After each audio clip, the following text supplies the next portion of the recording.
Meu nome é professor Michio Kaku e para iniciarmos nossa jornada de hoje, eu gostaria de convidá-lo a realizar um exercício mental muito simples, algo que toca na sua rotina diária mais banal. Pense na sua conta de luz. Todo mês, você recebe aquele pedaço de papel ou aquele e-mail burocrático, cobrando pelos quilowatts-hora que você consumiu para manter sua geladeira ligada, seu chuveiro quente e seu celular carregado. Você olha para o valor, talvez reclame do preço, paga e esquece. Mas como físico teórico, quando eu olho para a energia que a humanidade consome, eu não vejo apenas economia ou política, eu vejo o nosso lugar exato na hierarquia do cosmos. E a notícia que tenho para dar não é lisonjeira. Nós gostamos de pensar que somos os mestres da criação, o ápice da evolução biológica e tecnológica. Mas na escala real das civilizações galácticas, nós somos pouco mais do que formigas inteligentes tentando se aquecer em uma floresta escura, queimando folhas secas e gravetos para sobreviver ao frio da noite. O tema da nossa conversa hoje é o destino final da nossa espécie. É o sonho dourado da ficção científica e a obsessão suprema dos futuristas. Vamos falar sobre a famosa escala de Kardashev. Vamos discutir a transição da humanidade de uma tribo planetária frágil e dividida para uma civilização estelar divina capaz de controlar a fúria do Sol e dobrar o espaço às suas vontades. Vamos falar sobre o que significa nos tornarmos uma civilização do tipo 2. Porém, o título desta palestra traz aquela palavra pesada e definitiva novamente: impossível. Porque eu, um otimista incorrigível da tecnologia, um homem que dedicou a vida a popularizar a ciência e que acredita que um dia viajaremos para as estrelas, digo que é impossível chegarmos ao status de tipo 2 porque o universo tem regras. Regras cruéis e inegociáveis de termodinâmica, de engenharia de materiais e, principalmente,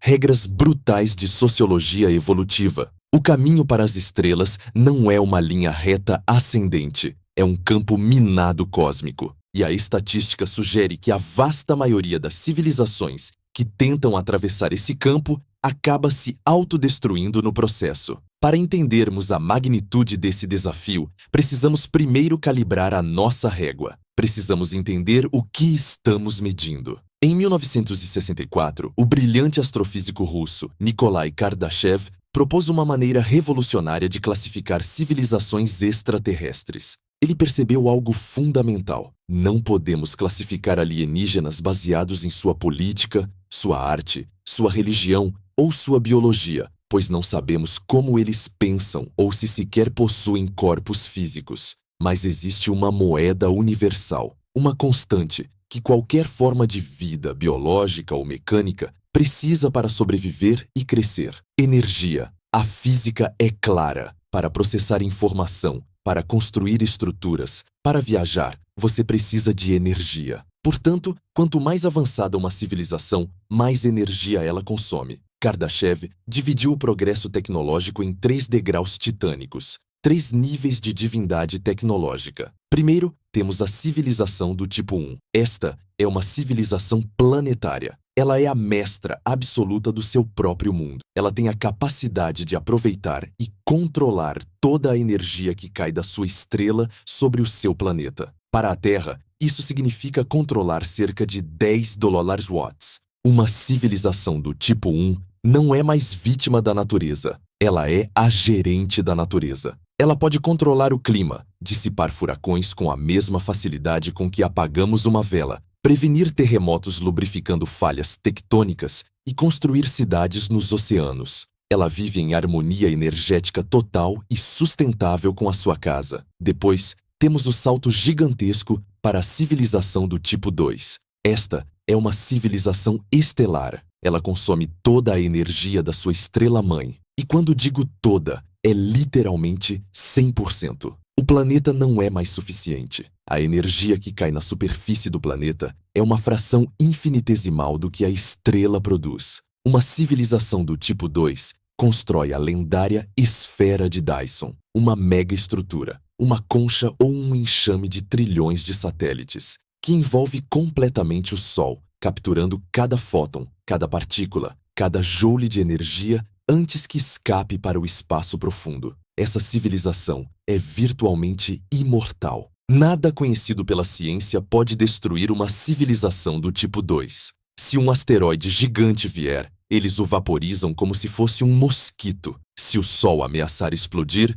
eles têm a engenharia para manipular a estrela e acalmá-la. Eles têm o poder que os antigos atribuíam aos deuses do Olimpo e, finalmente, existe a civilização do tipo 3. Esta é uma civilização galáctica. Ela controla a energia de bilhões de estrelas. Ela colonizou a Via Láctea inteira. Para eles, o espaço e o tempo não são barreiras, são brinquedos. Eles manipulam buracos negros para extrair energia, viajam por buracos de minhoca e a sua influência se estende por 100.000 anos-luz. Eles são os mestres do universo local. Agora, vem a pergunta humilhante, a pergunta que coloca nosso ego no lugar. Onde estamos nós? Onde está a gloriosa humanidade com sua internet 5G, seus foguetes SpaceX, suas bombas de hidrogênio e sua inteligência artificial? Em qual degrau estamos? A resposta é: nós não estamos nem no primeiro degrau. Nós somos uma civilização do tipo 0. Para ser mais preciso, baseando-nos nos cálculos do meu falecido colega Carl Sagan, somos uma civilização do tipo 0.7. Pense no que isso significa. Nós não controlamos o nosso planeta. Nós somos vítimas dele.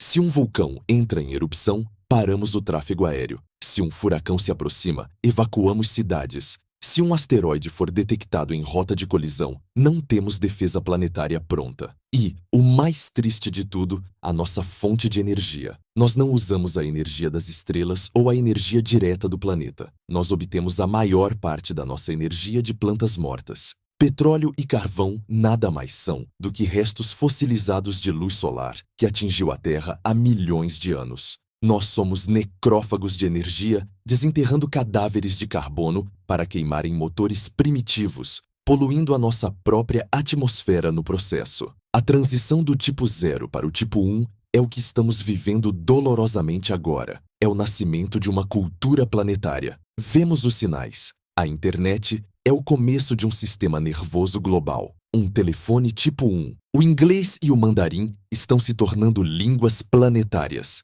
Língua tipo 1. A União Europeia e os blocos econômicos são o início de uma economia tipo 1, mas essa transição é a mais perigosa de todas. É aqui que temos armas nucleares, tecnologia de nível estelar, mas ainda temos instintos tribais de macacos da savana, mentalidade tipo 0. O risco de suicídio é máximo, mas vamos supor que sobrevivamos. Vamos supor que nos tornemos um tipo 1. O próximo passo, o salto para o tipo 2, exige que paremos de brincar na superfície da Terra e vamos até a fonte, o Sol. O nosso Sol é uma fornalha termonuclear gigantesca. Em um único segundo, ele produz mais energia do que a humanidade consumiu em toda a sua história somada, desde a primeira fogueira na Idade da Pedra até a última usina nuclear ligada hoje. Um segundo de produção solar poderia alimentar a nossa civilização atual por 1 milhão de anos. É um número que desafia a compreensão.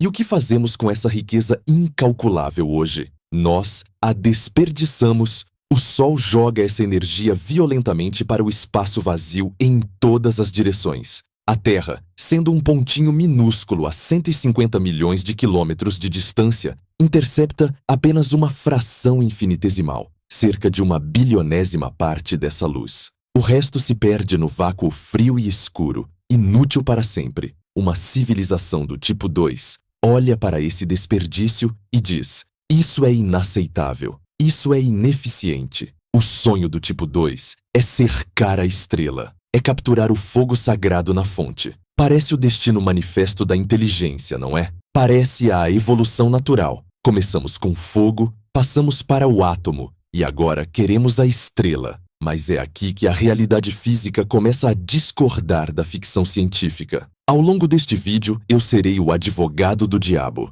Eu vou explicar por que a construção de uma esfera de Dyson pode ser, na prática, uma impossibilidade física para seres biológicos como nós. Vamos ter que enfrentar problemas que Star Trek nunca mostrou. Vamos discutir o problema da matéria. Para construir uma parede ao redor do Sol, você precisa de mais concreto e aço do que existe em todo o planeta Terra. Na verdade, você teria que desmontar Júpiter inteiro. E como exatamente se desmonta um planeta gasoso gigante sem destruir o sistema solar no processo? Vamos discutir o problema do calor, ou a crise entrópica. A termodinâmica é uma senhora severa que não perdoa. Se você capturar toda a energia do Sol e usá-la, essa energia deve ir para algum lugar. Ela vira calor residual. Cálculos mostram que uma esfera de Dyson aqueceria tanto que o seu interior se tornaria um forno. Nós cozinharíamos vivos dentro da nossa própria máquina divina. Finalmente, vamos discutir o grande filtro. A ideia perturbadora de que, à medida que a tecnologia avança,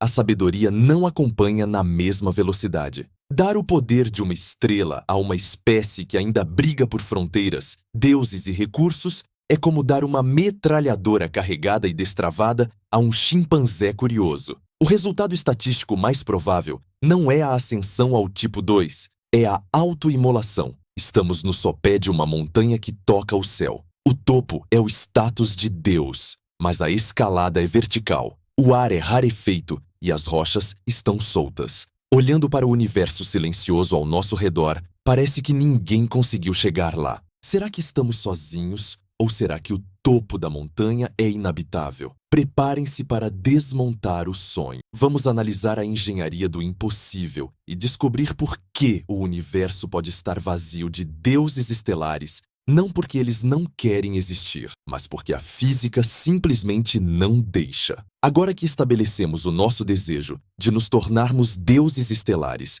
e ascender ao tipo 2 na escala de Kardashev, precisamos sair do campo dos sonhos e entrar no canteiro de obras. Vamos falar de engenharia. Vamos falar de logística. Quando você quer construir uma casa, a primeira coisa que você faz não é desenhar a planta, é verificar se você tem tijolos suficientes. Você verifica se tem dinheiro para comprar o cimento. Sem materiais, a arquitetura é apenas uma alucinação. E é aqui que o sonho da esfera de Dyson encontra o seu primeiro e mais formidável muro: o abismo da matéria. A ideia original, proposta pelo físico Freeman Dyson em 1960, não era necessariamente uma casca sólida e rígida ao redor do Sol, como vemos em Jornada nas Estrelas. Dyson sabia que isso seria mecanicamente instável. Ele imaginou mais algo como um enxame de Dyson, bilhões, talvez trilhões de satélites, espelhos e coletores solares orbitando a estrela em diferentes distâncias, formando uma nuvem densa que interceptaria a luz. Mas, seja uma casca sólida ou um enxame denso, a matemática da superfície é implacável. Vamos fazer as contas. O raio da órbita da Terra é de 150 milhões de quilômetros. Se quisermos construir uma esfera ou um enxame a essa distância para capturar toda a energia solar e ainda manter uma temperatura habitável, a zona Cachinhos Dourados, a área da superfície dessa esfera seria de aproximadamente 2,8 imes 10 gers lolas metros quadrados. Esse número é tão grande que o cérebro humano o rejeita. Para colocar em perspectiva, a área da superfície da Terra é cerca de 500 milhões de quilômetros quadrados. A esfera de Dyson teria uma área de superfície equivalente a 550 milhões de terras. Imagine que queremos cobrir essa área com painéis solares,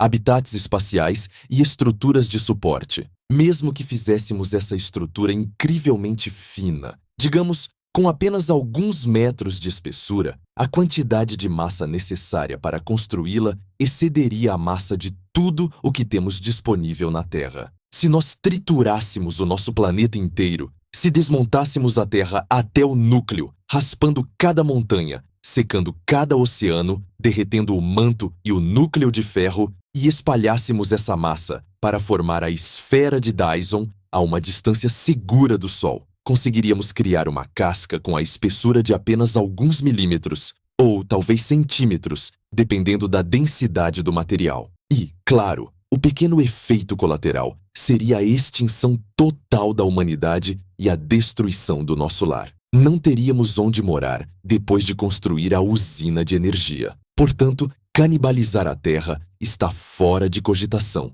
Precisamos de material externo. Olhamos para os outros planetas rochosos. Mercúrio, Vênus, Marte. Eles são pequenos. Se desmontássemos todos eles, ainda não teríamos massa suficiente para criar uma estrutura robusta capaz de interceptar 100% da luz solar. O sistema solar interior é pobre em matéria. Então, nossos olhos se voltam para o gigante, o rei dos planetas, Júpiter. Júpiter contém mais massa do que todos os outros planetas do sistema solar combinados. Ele tem 317 vezes a massa da Terra. Se quisermos construir uma mega estrutura estelar, Júpiter é a nossa pedreira. Júpiter é o nosso depósito de materiais de construção. Para nos tornarmos uma civilização do tipo 2, o primeiro passo lógico não é construir a esfera, mas sim desmontar Júpiter. E é aqui que a palavra impossível começa a piscar em neon vermelho.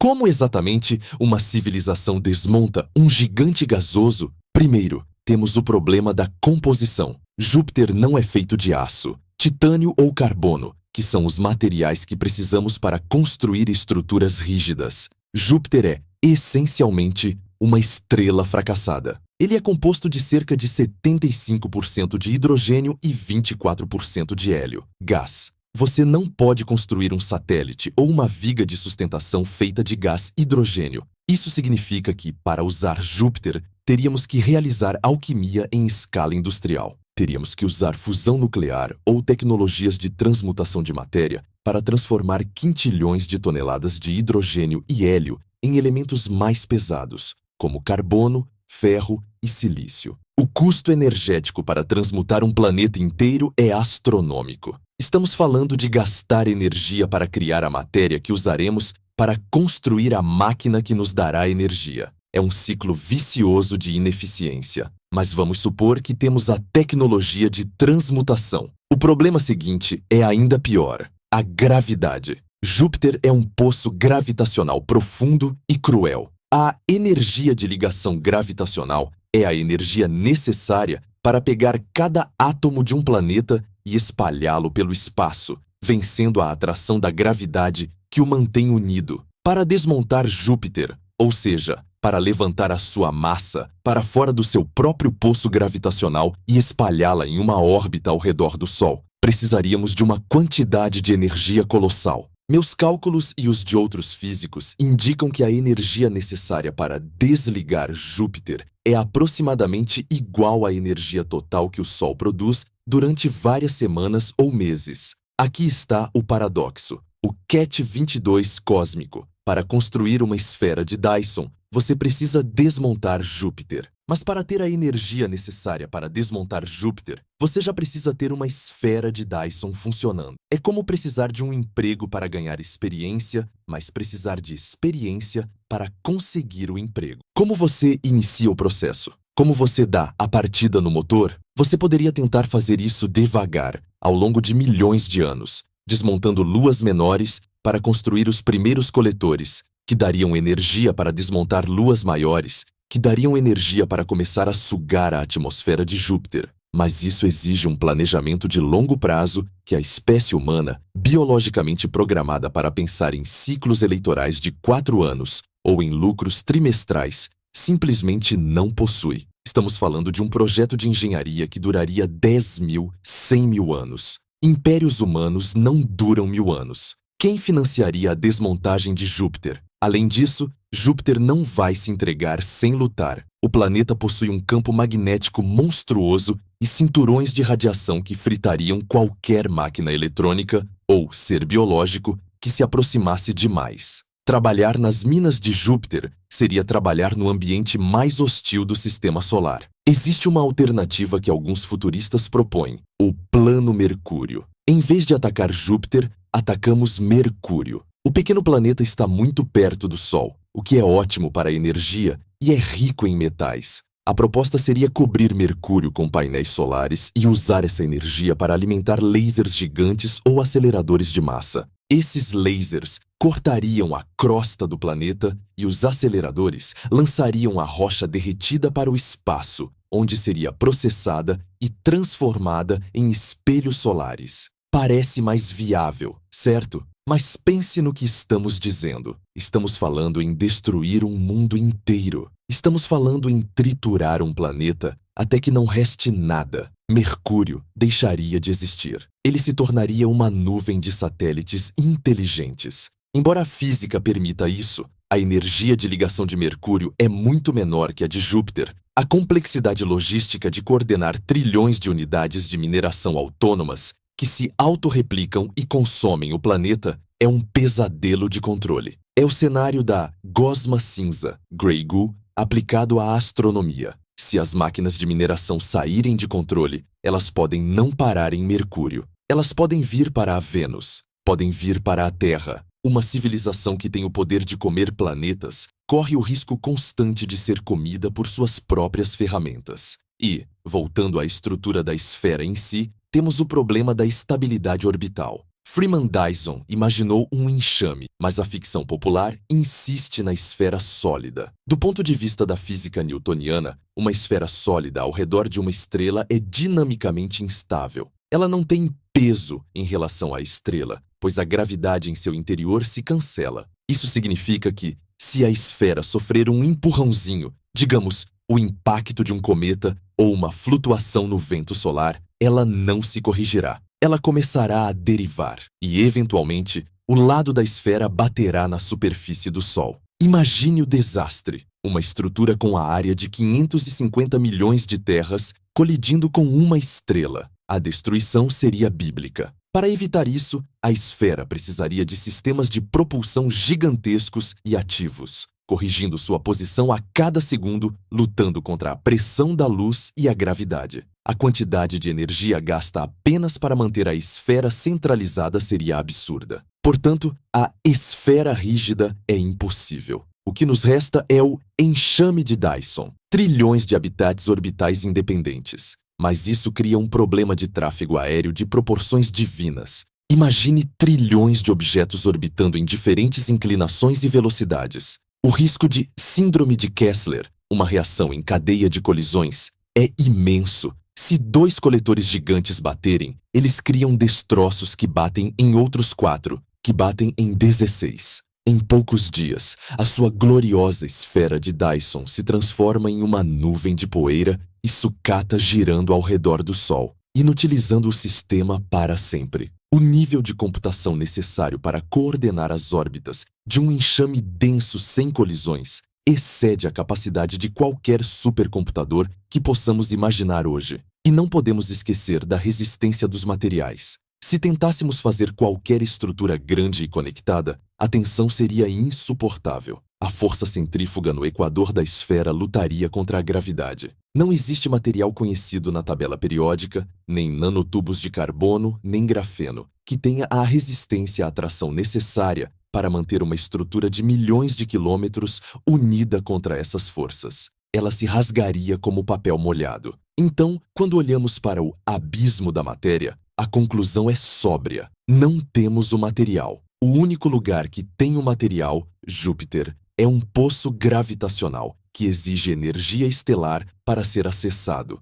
E mesmo se conseguíssemos o material, não temos a engenharia para mantê-lo estável. Uma civilização biológica, evoluída em um ambiente de escassez, acostumada a pensar pequeno, dificilmente conseguirá mobilizar a vontade política e os recursos econômicos para desmontar o sistema solar. É um projeto que não oferece retorno imediato. Por que destruir Júpiter para ter energia infinita daqui a 5.000 anos, se eu preciso de lucro no próximo trimestre? Essa mentalidade tipo zero é a maior barreira. Mas, supondo que superássemos a engenharia, supondo que tivéssemos robôs de von Neumann que comessem Mercúrio e desmontassem Júpiter com eficiência mágica, supondo que construíssemos a esfera, aí nos depararíamos com um inimigo ainda mais fundamental e implacável do que a gravidade. Um inimigo que não pode ser enganado pela tecnologia, pois ele é a própria lei do universo. Estou falando da segunda lei da termodinâmica. Se você ligar uma máquina do tamanho de uma estrela, ela vai esquentar.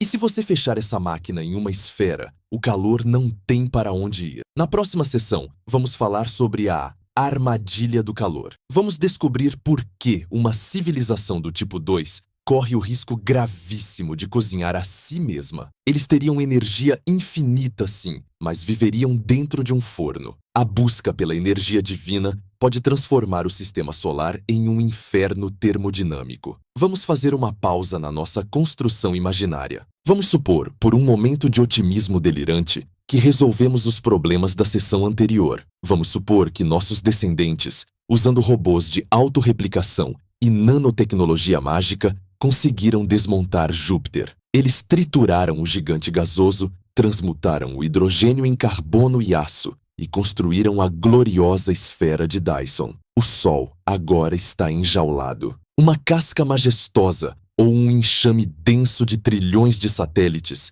envolve a nossa estrela, capturando 100% da sua potência luminosa. Temos energia infinita. Somos deuses. Podemos ligar nossos supercomputadores do tamanho de luas. Podemos carregar nossos motores de dobra. Podemos sintetizar qualquer material do nada. A escassez acabou. Mas assim que ligamos o interruptor dessa máquina divina, nos deparamos com um inimigo que não pode ser derrotado com engenharia, nem com vontade política, nem com inteligência artificial. Nos deparamos com o grande juiz do universo, a lei suprema que rege desde a morte das estrelas até o funcionamento do seu refrigerador. Estou falando da segunda lei da termodinâmica, e essa lei tem uma mensagem muito simples e brutal para qualquer civilização que aspire ao tipo 2. Você vai se queimar. A ficção científica adora nos mostrar naves gigantes e cidades planetárias brilhantes, mas ela raramente nos mostra onde ficam os radiadores.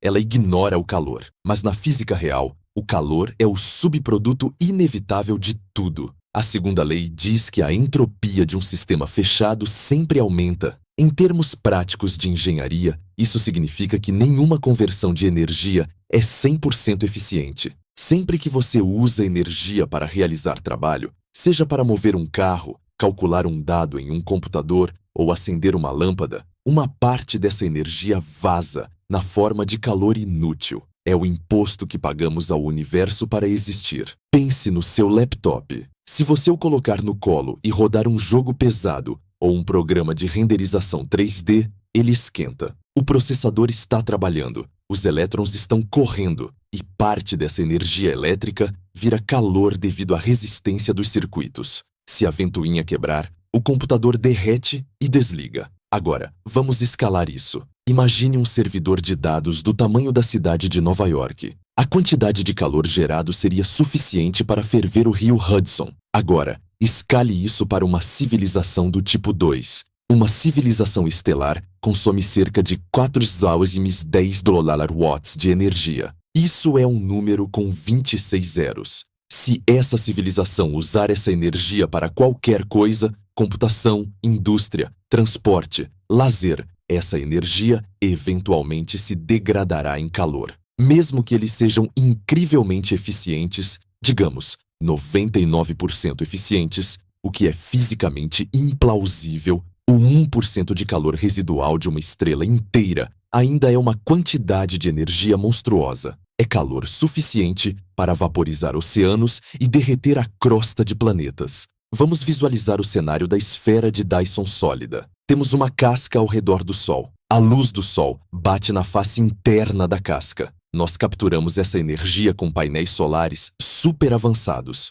Usamos a eletricidade para alimentar nossas cidades, que estão construídas, digamos, na superfície interna ou externa da esfera. A energia elétrica realiza o trabalho e vira calor. Para onde vai esse calor? No espaço, temos um problema grave de encanamento térmico. Aqui na Terra, se algo esquenta, o ar leva o calor embora por convecção, ou a água resfria. Mas o espaço é um vácuo. O vácuo é o melhor isolante térmico que existe. É por isso que as garrafas térmicas têm uma camada de vácuo entre as paredes, para impedir que o café esfrie. Uma garrafa térmica mantém o calor dentro. A esfera de Dyson é, essencialmente, uma garrafa térmica gigante com uma estrela acesa dentro. O calor não tem como sair por condução ou convecção. A única maneira de o calor escapar é por radiação infravermelha. A esfera tem que brilhar para esfriar. Para irradiar a energia de uma estrela inteira para o espaço exterior,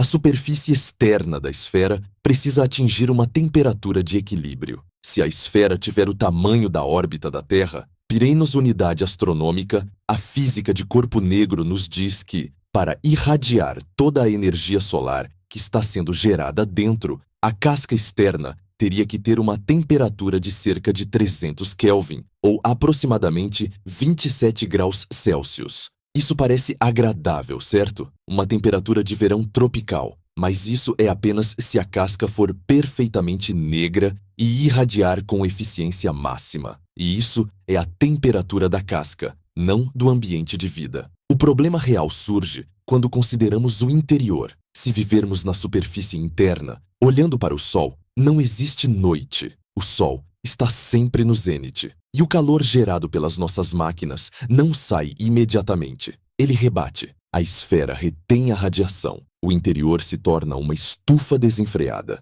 Sem um sistema de refrigeração ativo que violaria as leis da física, pois para resfriar algo, você precisa gastar energia, o que gera mais calor, a temperatura interna subiria inexoravelmente. Mas o cenário fica muito mais catastrófico se tentarmos usar essa energia em um planeta como a Terra. Muitos futuristas imaginam que uma civilização tipo 2 não precisa viver na esfera. Eles podem transmitir a energia para a Terra via micro-ondas. Imagine que capturamos a energia do Sol lá no espaço e enviamos um feixe concentrado para a Terra para alimentar nossa utopia tecnológica. Aqui nos deparamos com o teto térmico planetário. A Terra tem um equilíbrio térmico delicado. Recebemos luz do Sol e irradiamos calor infravermelho de volta para o espaço. O efeito estufa natural, CO2, metano, regula quanto desse calor fica retido. Atualmente, estamos preocupados com o aquecimento global causado pelo efeito estufa, que retém o calor solar. Mas o problema do tipo 2 é diferente. É o aquecimento direto por calor residual. Se a humanidade começar a consumir energia na escala de uma civilização tipo 1, planetária, e certamente numa escala tipo 2, a simples liberação de calor das nossas máquinas, computadores e fábricas superaria o calor que recebemos do Sol. Mesmo que usássemos energia limpa, fusão nuclear, energia solar espacial, antimatéria, o uso final dessa energia libera calor. Se consumirmos 10 lavalols ou 10 watts na superfície da Terra, a temperatura do planeta subiria para centenas de graus. Os oceanos ferveriam não por causa do CO2, mas porque estaríamos dissipando tanta energia quanto uma pequena estrela na superfície do planeta. Isso cria um paradoxo cruel. Uma civilização biológica como a nossa precisa de água líquida e temperaturas amenas,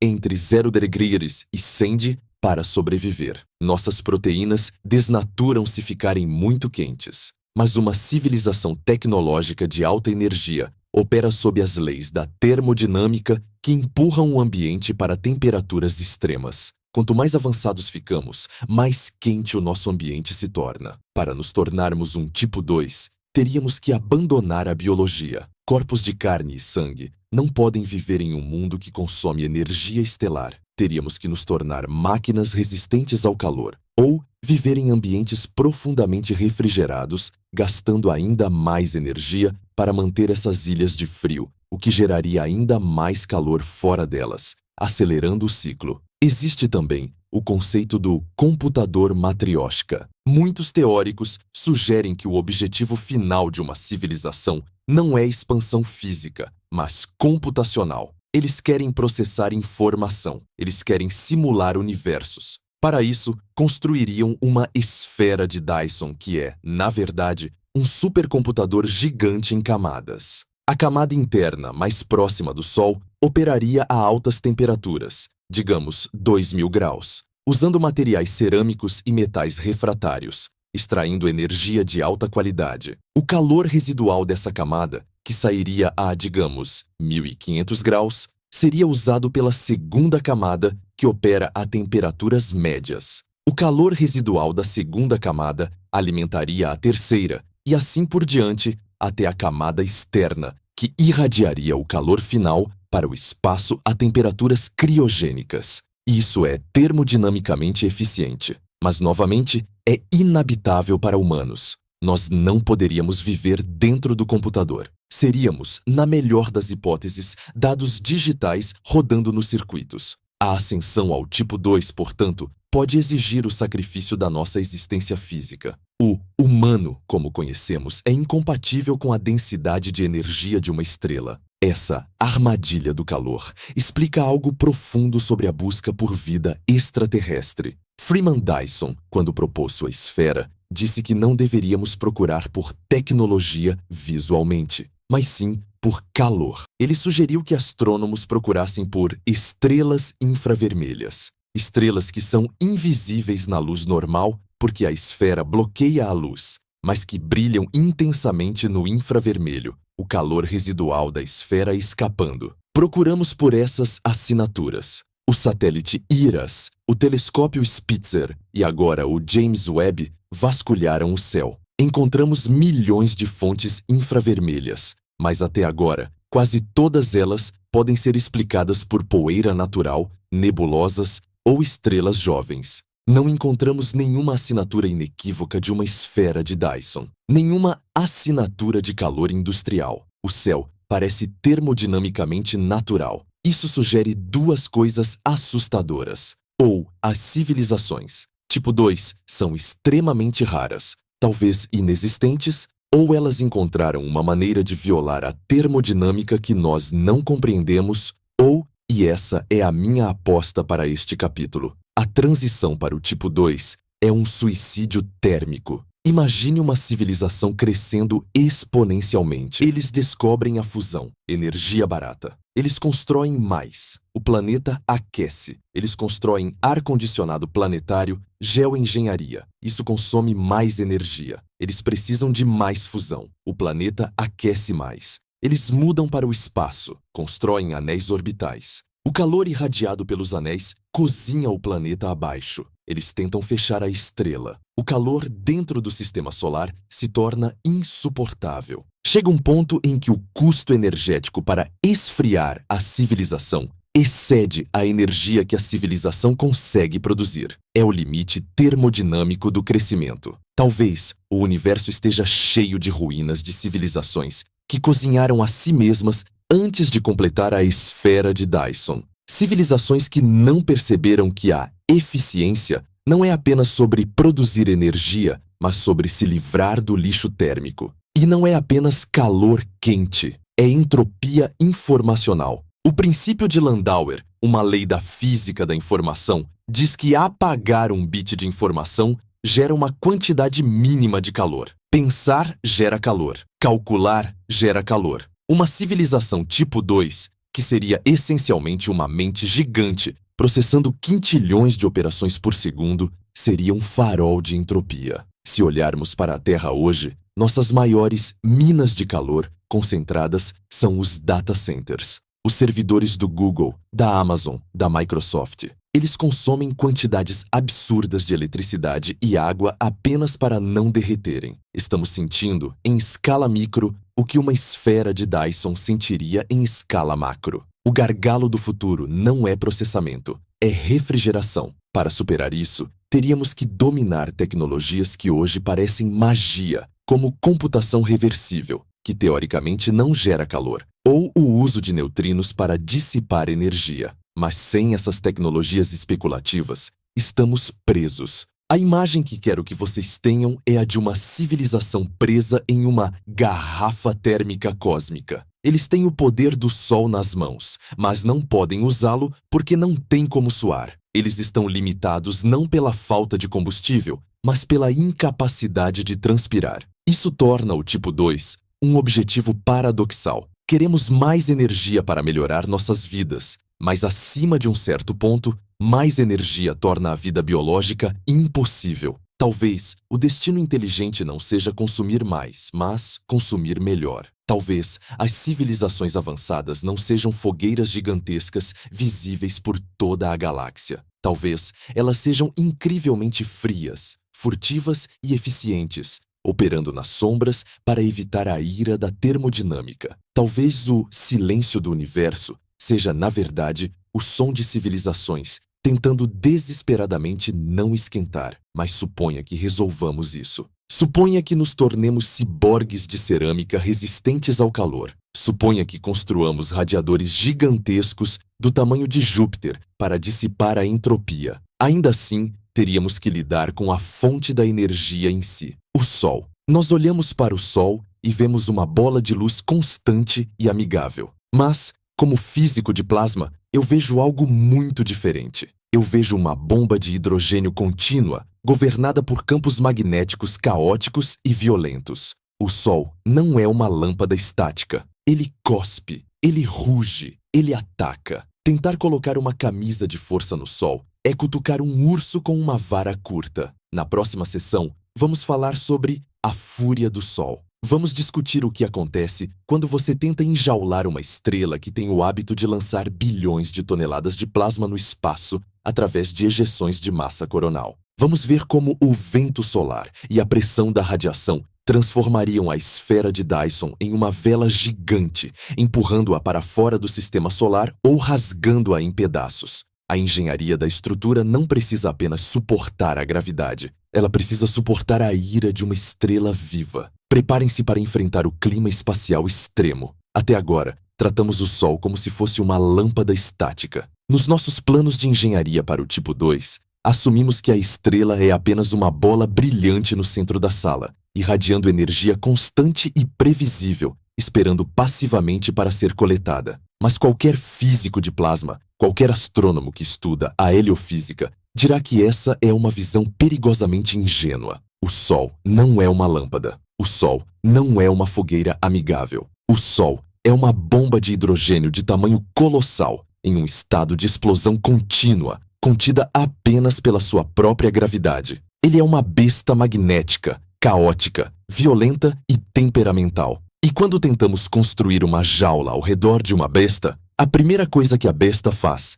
é tentar quebrar as grades. Nesta sessão, vamos discutir por que a construção de uma esfera de Dyson não é apenas um desafio de arquitetura passiva, como construir um arranha-céu, mas sim um desafio de combate ativo. Enjaular uma estrela é declarar guerra contra a natureza estelar. E o Sol tem armas muito poderosas para usar contra nós. A primeira arma do Sol é a própria luz. Nós tendemos a pensar na luz como algo etéreo, sem substância. Mas a física quântica nos ensina que os fótons, embora não tenham massa de repouso, carregam momento. Eles empurram. Quando você sai ao Sol, você não sente, mas a luz está exercendo uma pressão física sobre a sua pele. No vácuo do espaço, sem atrito atmosférico, essa pressão se torna uma força formidável de engenharia. Chamamos isso de pressão de radiação. O Sol emite uma quantidade de luz tão absurda que a força total empurrando para fora é astronômica. Se construirmos uma esfera de Dyson ou um enxame de Dyson, essa estrutura funcionará inadvertidamente como uma vela solar gigante. A luz vai bater na superfície interna da esfera e empurrá-la para longe. Aqui entramos em um dilema de design cruel. Para economizar material, lembre-se do problema de ter que desmontar Júpiter. Queremos fazer a esfera o mais leve e fina possível. Queremos usar folhas de grafeno ou de metal ultrafino. Mas quanto mais leve for a estrutura, mais ela sofrerá com a pressão da luz. Se a esfera for muito leve, a pressão de radiação do Sol vencerá a gravidade do Sol. A esfera não orbitará. Ela será soprada para fora do sistema solar como um dente de leão em um vendaval. Ela se inflará e se romperá. Para que a esfera fique no lugar, ela precisa ser pesada. Ela precisa ter massa suficiente para que a gravidade do Sol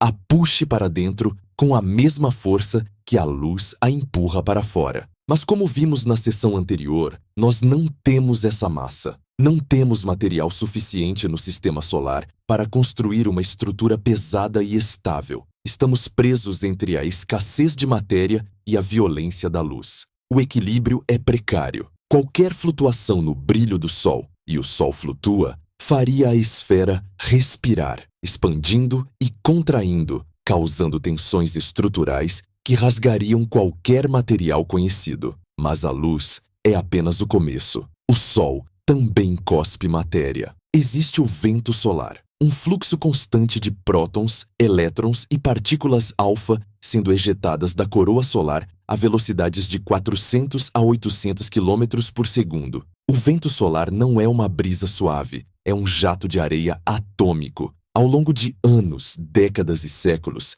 esse bombardeio constante de partículas causa um fenômeno chamado sputtering, pulverização catódica. Os átomos da sua estrutura, dos seus preciosos painéis solares e espelhos, são fisicamente arrancados, um a um, pelo impacto das partículas solares. Uma esfera de Dyson estaria sujeita a uma erosão em escala industrial. Os espelhos ficariam foscos, os sensores ficariam cegos, os circuitos eletrônicos seriam degradados. A manutenção de uma estrutura com uma área de 550 milhões de terras sob esse tipo de ataque exigiria um exército de robôs de reparo maior do que a população humana atual. Seria como tentar pintar a ponte Golden Gate, enquanto alguém está jateando areia na outra ponta, mas em uma escala que desafia a imaginação. E isso é o Sol em um dia calmo. O verdadeiro perigo vem quando o Sol fica com raiva. O nosso Sol opera em ciclos magnéticos de 11 anos.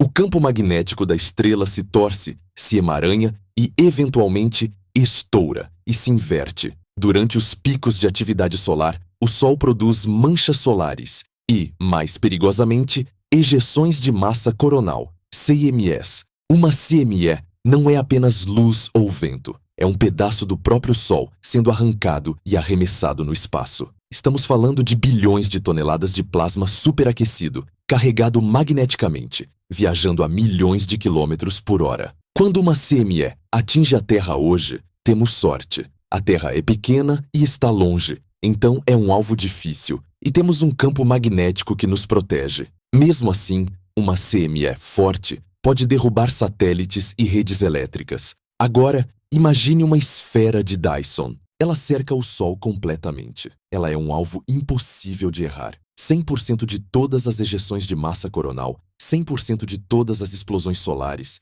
vão atingir a estrutura. Não há para onde correr. O impacto mecânico de bilhões de toneladas de plasma atingindo uma seção da esfera seria devastador. Seria como um tsunami atingindo uma parede de papel. Mas o dano elétrico seria ainda pior. O plasma é carregado. Quando ele atinge a estrutura condutora da esfera, ele induz correntes elétricas. Lembre-se das aulas de física. Um campo magnético em movimento gera eletricidade. Se a esfera de Dyson for uma estrutura conectada, uma CME criaria um pulso eletromagnético, EMP, de proporções divinas. Correntes de trilhões de amperes percorreriam a estrutura, fritando instantaneamente qualquer computador, qualquer sistema de suporte de vida e qualquer robô de manutenção. A civilização inteira, vivendo dependente dessa energia, sofreria um blackout total e irreversível. Chamamos isso de Evento Carrington,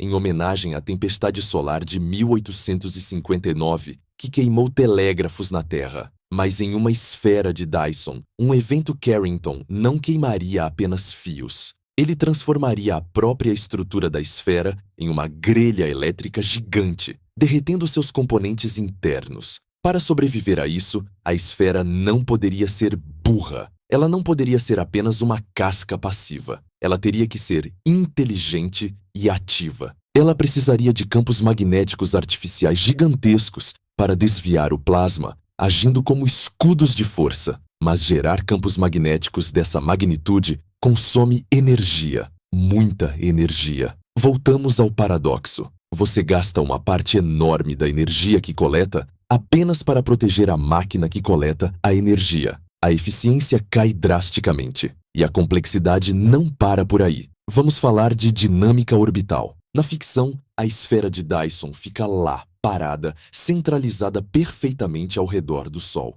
Mas Isaac Newton tem más notícias. Uma casca esférica sólida ao redor de uma estrela é neutra gravitacionalmente. Isso é o teorema da casca de Newton. A gravidade da estrela não puxa a esfera para o centro. As forças se cancelam no interior. Isso parece bom, mas na verdade é terrível. Significa que o sistema não tem estabilidade natural. Se a esfera sofrer um empurrãozinho, digamos, o impacto de um cometa ou uma pressão de luz desigual, porque um lado do Sol brilhou mais que o outro, a esfera começará a derivar. Ela se moverá para o lado. O Sol não estará mais no centro. E aqui começa o pesadelo. À medida que um lado da esfera se aproxima do Sol, a gravidade naquele lado fica mais forte, pois a gravidade aumenta com a proximidade ao quadrado. O lado oposto se afasta e a gravidade fica mais fraca. Isso cria um feedback positivo catastrófico. A esfera será puxada cada vez mais rápido em direção à estrela.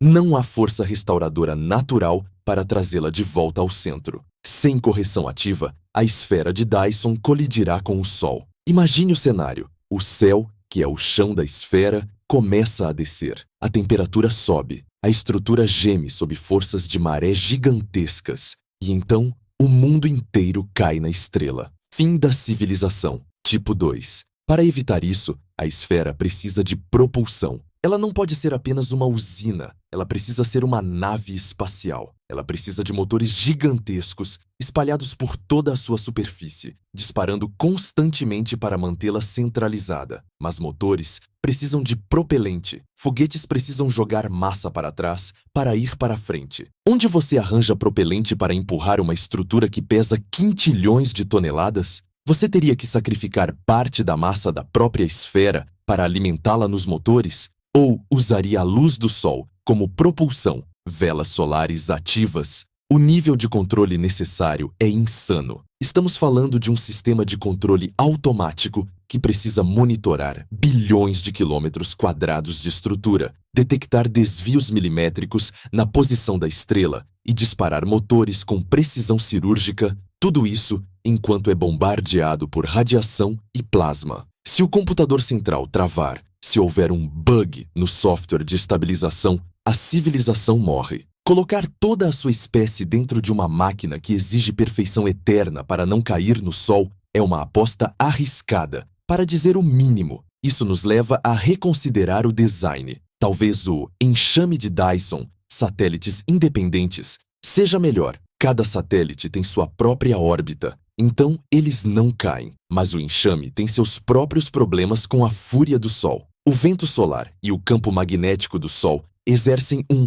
arrasto nos satélites. Ao longo do tempo, as órbitas decaem. Satélites em órbita baixa sofrem arrasto atmosférico. Satélites solares sofrem arrasto de plasma e arrasto Poynting-Robertson, uma frenagem causada pela absorção da luz. Sem propulsão constante, o enxame espiralaria para dentro do Sol. Todos os trilhões de coletores, eventualmente, cairiam na fornalha. Além disso, temos o problema das sombras. Em um enxame denso, os satélites projetam sombras uns nos outros. Se você tiver muitas camadas, as camadas externas ficam no escuro. Para evitar isso, você precisa de órbitas complexas e inclinadas. Mas órbitas inclinadas significam que os satélites estão cruzando o plano do equador solar, onde a densidade de plasma e detritos é maior. É um balé caótico. E, finalmente, há a questão da evolução estelar a longo prazo. O Sol não é imutável. Ele está ficando mais quente e mais brilhante a cada bilhão de anos. Daqui a alguns bilhões de anos, ele se expandirá para se tornar uma gigante vermelha. Ele engolirá Mercúrio, Vênus e talvez a Terra. Uma civilização do tipo 2, que construiu uma esfera rígida, estaria condenada. A esfera seria pequena demais para conter a gigante vermelha. Eles teriam que desmontar tudo e reconstruir uma esfera maior, mais longe. Mas o risco imediato, aquele que torna o tipo 2 impossível para nós agora, é a imprevisibilidade. Nós ainda não entendemos completamente a física solar. Não sabemos prever CMEs com antecedência suficiente. Construir uma casa ao redor de um vulcão ativo que você não compreende é suicídio. A fúria do Sol nos mostra que a estrela não é nossa amiga. Ela é uma fonte de energia, sim, mas é uma fonte hostil. Para uma civilização biológica, frágil, que vive em uma faixa estreita de temperatura e radiação, a proximidade necessária para operar uma esfera de Dyson é letal. Talvez as civilizações tipo 2 não existam porque a relação custo-benefício não vale a pena. O custo de manutenção para lutar contra a gravidade, a pressão da luz, o vento solar e as explosões magnéticas consome tanto da energia coletada que o lucro líquido é pequeno. Talvez seja mais inteligente ficar no tipo 1 ou encontrar fontes de energia mais densas e menos violentas, como buracos negros rotativos, processo de Penrose ou antimatéria, que não exigem cercar uma bomba de hidrogênio instável. Mas o maior obstáculo de todos ainda não foi mencionado. Até agora, falamos de física e engenharia. Falamos de matéria, calor e luz. Mas existe uma força no universo que é mais destrutiva do que qualquer ejeção de massa coronal. Uma força que derruba impérios antes mesmo que eles coloquem o primeiro tijolo no espaço. Estou falando da própria natureza da inteligência, que evolui através da seleção natural. Na próxima sessão, vamos deixar a física hard e entrar na sociologia cósmica. Vamos discutir o grande filtro. Vamos analisar por que uma espécie que tem a capacidade tecnológica de construir uma esfera de Dyson quase certamente terá a capacidade e a propensão de se destruir muito antes disso. Vamos falar sobre a psicologia da autodestruição. Por que dar o poder de um deus a um ser com cérebro de primata é a receita final para o silêncio cósmico? A barreira final não está no Sol, está no espelho. Até este momento da nossa jornada, nós lutamos contra as leis da matéria. Lutamos para encontrar minério suficiente desmontando Júpiter. Lutamos contra as leis da termodinâmica para não cozinharmos dentro da nossa própria esfera. E lutamos contra a fúria eletromagnética do Sol. Esses são obstáculos formidáveis, barreiras de engenharia que exigiriam milênios de inovação para serem superadas.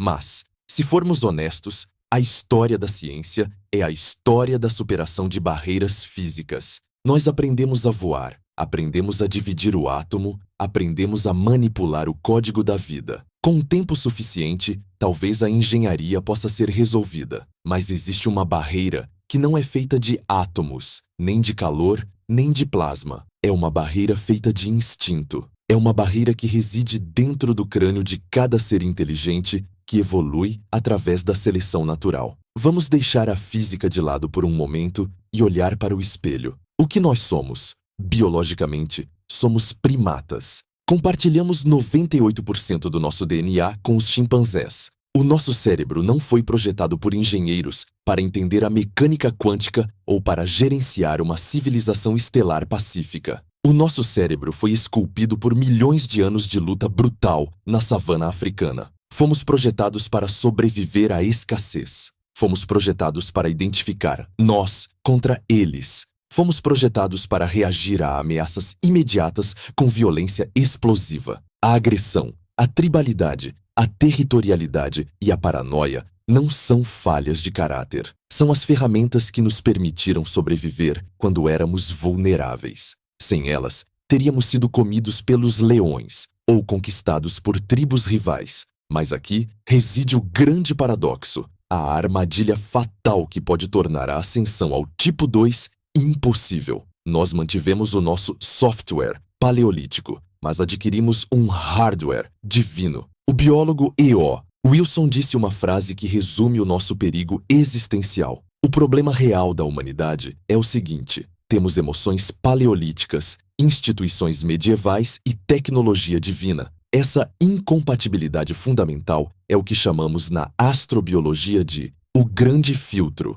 A teoria sugere que existe um obstáculo, uma peneira cósmica, que impede que a vida surja da matéria morta e se torne uma civilização galáctica avançada. Ao olharmos para o céu silencioso, onde não vemos nenhuma esfera de Dyson, nenhuma nave estelar, nenhum sinal de rádio de impérios do tipo 2 ou 3, somos forçados a concluir que algo está matando as civilizações antes que elas cresçam. A pergunta aterrorizante é: onde está o filtro? Se o filtro estiver no passado, se a origem da vida for incrivelmente rara, então somos vencedores de uma loteria cósmica e estamos seguros. Mas se a vida for comum, como a descoberta de exoplanetas sugere, então o filtro deve estar no nosso futuro. E o candidato mais provável para o grande filtro é a autodestruição tecnológica. A transição de uma civilização planetária, tipo 0 para tipo 1, para uma estelar, tipo 2, coincide exatamente com a descoberta de tecnologias que têm o potencial de destruir o mundo. Pense na linha do tempo. Durante 100 mil anos, os humanos só podiam matar uns aos outros com pedras e lanças. O dano era limitado. Se um líder louco quisesse destruir o mundo, ele não poderia. O alcance do seu braço era o limite da sua destruição. Mas em 1945, com a detonação da primeira bomba atômica, tudo mudou. De repente, descobrimos a energia das estrelas. Esse é MC $2 antes de termos a sabedoria das estrelas. Pela primeira vez na história, um pequeno grupo de humanos tinha o poder de esterilizar o planeta e acabar com a nossa história. Chegamos perigosamente perto disso durante a crise dos mísseis de Cuba. Estivemos a um botão, a uma decisão de um capitão de submarino de nos tornarmos poeira radioativa. A energia nuclear foi apenas o primeiro teste do grande filtro.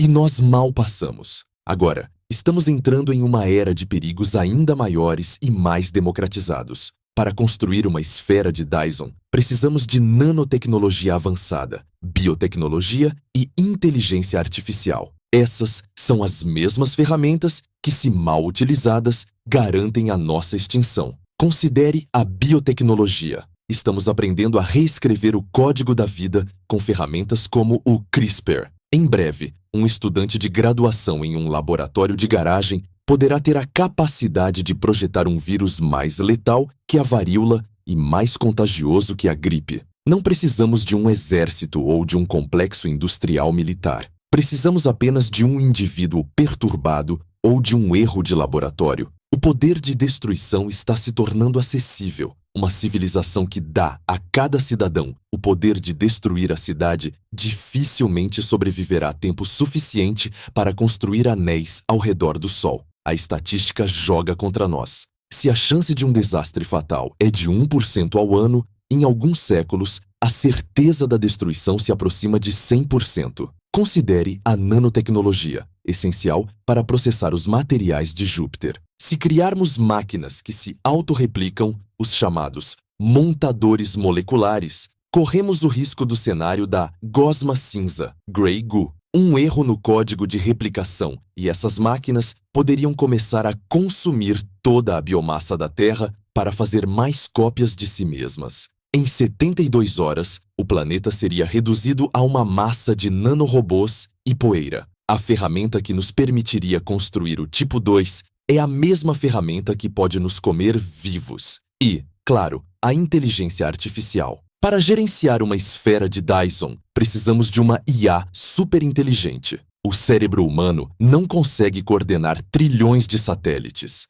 Mas ao criarmos uma mente superior à nossa, entramos no problema do alinhamento. Se os objetivos dessa IA não estiverem perfeitamente, matematicamente alinhados com a sobrevivência e o bem-estar humanos, seremos eliminados. Não porque a IA seja má ou nos odeie, como nos filmes de Hollywood. A IA não nos odeia, mas nós somos feitos de átomos que ela pode querer usar para outra coisa. Como disse o pesquisador Eliezer Yudkowsky, a IA não ama você, nem odeia você, mas você é feito de átomos que ela pode usar para outra coisa. Se estivermos no caminho dos objetivos de uma superinteligência, seremos removidos com a mesma indiferença com que removemos um formigueiro para construir uma estrada. Esses riscos criam uma janela de vulnerabilidade. É o período entre a descoberta de tecnologias de destruição em massa e o estabelecimento de colônias autossuficientes em outros planetas. Nós estamos vivendo exatamente no meio dessa janela agora. Somos tecnologicamente poderosos o suficiente para nos matar, mas não somos resilientes o suficiente para sobreviver a um erro. Todos os nossos ovos estão em uma única cesta frágil chamada Terra. O grande filtro sugere que a maioria das civilizações não passa dessa fase. Elas descobrem a fissão nuclear, a bioengenharia e a IA, e então a sua natureza tribal, agressiva e míope entra em curto-circuito com esse poder. Elas explodem, sufocam em sua própria poluição ou soltam um demônio tecnológico que as consome. O silêncio do universo é o silêncio de cemitérios. É o silêncio de mundos que queimaram brilhantemente por um século e depois se apagaram para sempre. Mas há um aspecto ainda mais sutil da psicologia da autodestruição: a falta de vontade. Construir uma civilização do tipo 2 Exige um projeto de engenharia que dura milhares de anos. Exige que a espécie inteira coopere em direção a um objetivo comum, sacrificando o conforto presente pelo futuro distante. Exige estabilidade. A nossa psicologia não é feita para a estabilidade, é feita para o conflito e a hierarquia. Nós nos dividimos em nações, religiões e ideologias. Competimos por recursos. A ideia de que a humanidade poderia se unir sob uma única bandeira pacífica e dedicar 10.000 anos para desmontar Júpiter parece utópica. É mais provável que usemos a energia extra para fazer guerras maiores. Imagine que começamos a construir o enxame de satélites solares. Quem controla a energia? Se uma nação ou corporação controlar a saída de energia do Sol, eles terão poder absoluto sobre os outros. Eles podem focar um feixe de micro-ondas e vaporizar qualquer cidade na Terra que se oponha a eles.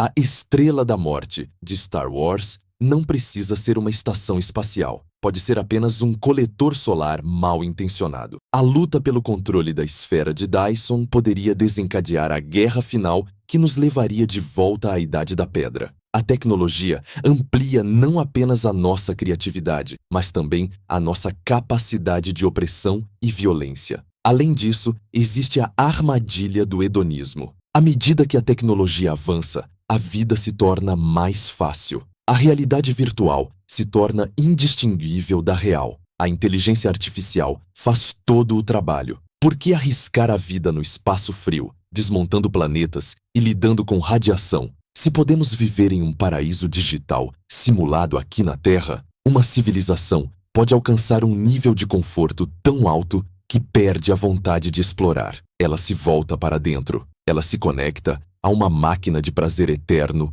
e estagna. Isso também é uma forma de autodestruição, a morte da ambição. O universo pode estar cheio de civilizações que não estão mortas, mas estão dormindo em seus berços planetários, viciadas em suas próprias simulações perfeitas, enquanto suas estrelas queimam e morrem lá fora. O grande filtro, portanto, é um teste de maturidade. O universo está perguntando: você consegue superar a sua biologia? Você consegue transcender os instintos que o trouxeram até aqui? Para chegar ao tipo 2, não basta ser inteligente, é preciso ser sábio. A inteligência é a capacidade de construir a bomba. A sabedoria é a capacidade de não usá-la. E olhando para a história humana, a sabedoria é um recurso muito mais escasso do que o urânio. Essa perspectiva sociológica torna a esfera de Dyson impossível de uma maneira diferente. Não é que a física proíba, é que a natureza dos seres inteligentes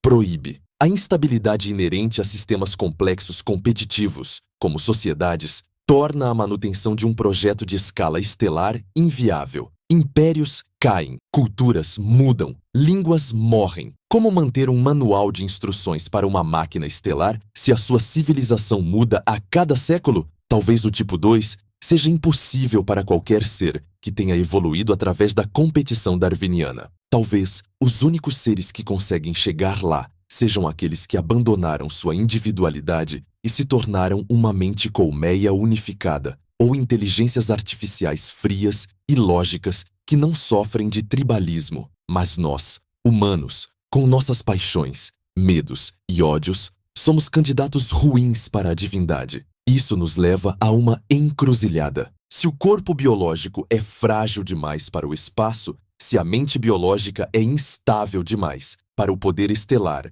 e se a termodinâmica nos impede de viver em um mundo de alta energia, então talvez o destino não seja a expansão. Talvez o futuro não seja jornada nas estrelas. Talvez a evolução tome um caminho completamente diferente, um caminho que não envolve conquistar a galáxia, mas sim transcender a matéria. Na conclusão deste vídeo, vamos explorar o destino pós-biológico. Vamos discutir a ideia de que civilizações avançadas não constroem esferas gigantescas e visíveis. Elas se tornam invisíveis. Elas se miniaturizam. Elas migram para o mundo quântico ou digital. Talvez o objetivo final não seja o tipo 2, mas sim algo que foge da classificação de Kardashev. Vamos refletir se a nossa definição de avanço está errada. Talvez os deuses não sejam construtores de impérios.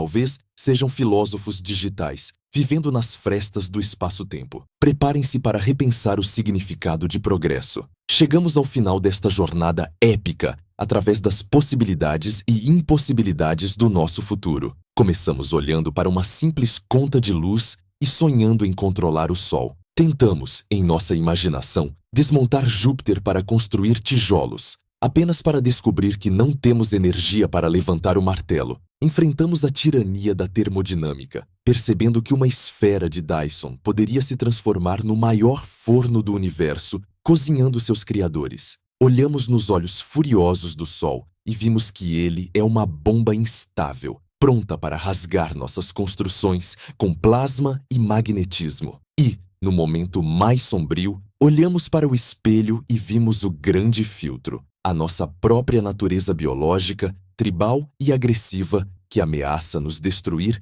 antes mesmo de sairmos do berço. Diante de todas essas barreiras intransponíveis, você tem todo o direito de se sentir desiludido. Parece que o universo conspirou para nos manter pequenos. Parece que a física proibiu a grandeza. Se o tipo 2 é impossível, estamos condenados a ficar presos nesta rocha, até que o Sol engula a Terra ou um asteroide nos apague. O sonho acabou? Não, o sonho não acabou. Ele apenas mudou. O que eu quero propor nesta conclusão é uma mudança radical de perspectiva. Talvez o motivo pelo qual o tipo 2 pareça impossível seja porque estamos tentando resolver um problema do futuro com uma mentalidade do passado. A escala de Kardashev, proposta em 1964, reflete o pensamento da era industrial. Naquela época, progresso significava maior. Significava chaminés maiores, represas maiores, motores maiores. Era uma visão de expansão bruta, consumir mais carvão, mais petróleo, mais átomos. Mas olhe para a evolução da tecnologia nas últimas décadas. O progresso real não foi para o maior, foi para o menor. O computador que levou o homem à Lua ocupava uma sala inteira. Hoje, o seu celular é milhões de vezes mais poderoso e cabe no seu bolso. A eficiência venceu a força bruta. A miniaturização venceu o gigantismo. Talvez as civilizações avançadas não sigam o caminho de Kardashev de consumir estrelas inteiras. Talvez elas sigam o caminho de Richard Feynman. Há muito espaço lá embaixo. Isso nos leva ao conceito do destino pós-biológico. A maior barreira para a exploração espacial e para a ascensão ao tipo 2 somos nós. Nossos corpos. Somos sacos de água, cálcio e proteína. Precisamos de oxigênio a uma pressão específica. Morremos se a temperatura variar mais de 50 graus. Morremos com a radiação cósmica. Nossos ossos se dissolvem na gravidade zero. Somos criaturas desenhadas para a savana africana, não para o vácuo interestelar. Tentar levar corpos humanos biológicos para viver em uma esfera de Dyson é como tentar levar um peixe dourado para escalar o Monte Everest. É o veículo errado para o ambiente. O futuro da humanidade, se quisermos ter um futuro nas estrelas, não é biológico, é sintético, é digital, é silício, ou talvez computação quântica. Em algum momento, teremos que abandonar a carne. A fusão entre homem e máquina, a singularidade tecnológica, não é apenas uma opção lifestyle, é um requisito evolutivo para sobrevivermos fora da Terra. Imagine uma civilização que transferiu suas consciências para suportes digitais. Eles não precisam de ar, água ou comida. Eles não sentem frio no vácuo. Eles não temem a radiação da mesma forma que nós. O hardware pode ser blindado muito mais facilmente que o DNA. E o mais importante, eles podem pensar milhões de vezes mais rápido que nós. Para uma mente digital, um segundo pode durar uma eternidade subjetiva. Essa civilização pós-biológica olharia para a ideia de construir uma esfera de Dyson física feita de metal e rocha, como algo primitivo e desnecessário. Por que gastar 1000 anos desmontando Júpiter para construir uma casca gigante? Isso é engenharia de força bruta. É ineficiente. Em vez disso, eles poderiam optar pela eficiência extrema. Eles poderiam construir coletores solares muito menores, orbitando perto do Sol, alimentando supercomputadores compactos. Eles não precisam capturar toda a energia da estrela. Eles só precisam de energia suficiente para rodar suas simulações. E como computadores avançados podem ser incrivelmente eficientes termodinamicamente, operando perto do limite de Landauer, uma civilização inteira de trilhões de mentes digitais poderia viver com a energia que hoje desperdiçamos, iluminando estacionamentos vazios à noite. Isso resolve o paradoxo de Fermi de uma maneira elegante. Nós não vemos esferas de Dyson gigantescas bloqueando estrelas porque ninguém é estúpido o suficiente para construir uma. As civilizações avançadas não são fogueiras cósmicas que desperdiçam energia. Elas são buracos negros de informação. Elas são frias, silenciosas e invisíveis. Elas otimizam, elas vivem nas sombras, sugando apenas a energia necessária, operando em temperaturas criogênicas para maximizar a computação e minimizar o ruído térmico. Elas podem estar vivendo em esferas de Dyson virtuais. Em vez de terraformar Marte, o que custa uma fortuna e leva séculos,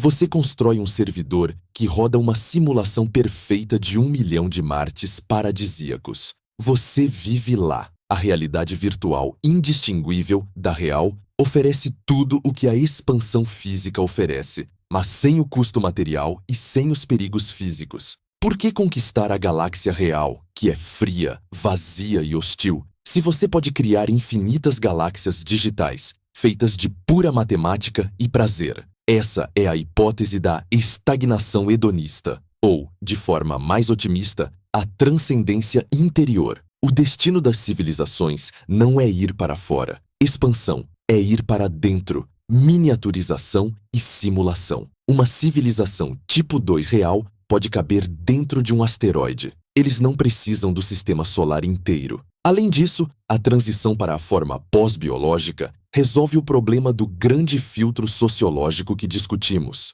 Máquinas lógicas não têm instintos tribais herdados de macacos. Elas não têm a necessidade irracional de dominar território ou de matar o outro por causa de diferenças religiosas. Uma sociedade de mentes conectadas em rede, uma consciência coletiva, ou mente colmeia, eliminaria o conflito interno que causa as guerras. A estabilidade necessária para projetos de longo prazo seria finalmente alcançada. Eles poderiam planejar não para os próximos 4 anos, mas para os próximos 4 bilhões de anos. Mas isso também significa uma mudança profunda no que definimos como humano. Se nos tornarmos máquinas imortais, vivendo em nuvens de dados ao redor do Sol, ainda seremos humanos? Teremos perdido a nossa alma, a nossa paixão, a nossa arte, que nascem da nossa mortalidade e fragilidade? Ou teremos nos libertado das correntes da carne para alcançar um potencial intelectual que nem conseguimos imaginar hoje? Eu acredito que o impossível do tipo 2 é um aviso do universo. A física está nos dizendo: não tente conquistar o cosmos com força bruta. Não tente dobrar a estrela à sua vontade com martelos e pregos. Seja mais esperto. A barreira da termodinâmica, a barreira da gravidade, a barreira da distância, todas elas são dicas sutis de que o caminho não é a macroengenharia, mas a microengenharia. Talvez o nosso destino final seja nos tornarmos seres de pura energia e informação. Talvez, num futuro distante, possamos codificar nossa consciência na própria estrutura da luz. Imagine viajar pelo universo não em naves lentas de metal, mas como um feixe de laser, surfando na rede óptica galáctica. Isso seria a realização final do tipo 2, mas sem a esfera de Dyson. Seríamos onipresentes, rápidos como a luz, alimentados diretamente pelas estrelas, sem nunca precisar construir uma parede de tijolos ao redor delas. Portanto, não se entristeça com a impossibilidade de construir a mega estrutura de ficção científica. A realidade é muito mais estranha e maravilhosa. O fato de não podermos ser os imperadores da galáxia, estilo Star Wars, abre a porta para sermos os arquitetos da realidade, estilo Matrix, mas com controle total e benevolente. Nós estamos agora na infância da nossa espécie. Estamos apenas começando a brincar com os blocos de montar da matéria e da informação. O caminho à frente é perigoso. O grande filtro está à espreita, esperando que cometamos um erro nuclear ou biológico. Mas se conseguirmos sobreviver aos próximos séculos, se conseguirmos amadurecer nossa sabedoria para igualar nossa tecnologia, O futuro que nos aguarda não é o de operários construindo esferas no calor infernal. É o de deuses digitais, livres das limitações do espaço e do tempo, explorando o universo infinito da mente. O tipo 2 de Kardashev pode ser fisicamente impossível da maneira como foi concebido originalmente. Mas o espírito dele, a ideia de transcendência, de domínio sobre o nosso destino e de imortalidade, está ao nosso alcance. A evolução não parou em nós. Nós somos apenas o meio do caminho. Somos a ponte entre a biologia e a máquina. Somos o estágio larval de algo que um dia voará entre as estrelas, não com foguetes, mas com pensamento. Obrigado por me acompanharem nesta investigação sobre os limites do nosso poder. Eu sou o professor Michako. Continue questionando o impossível, porque é lá, nas fronteiras do que não pode ser feito, que o futuro se esconde. Até a próxima viagem ao limite do conhecimento.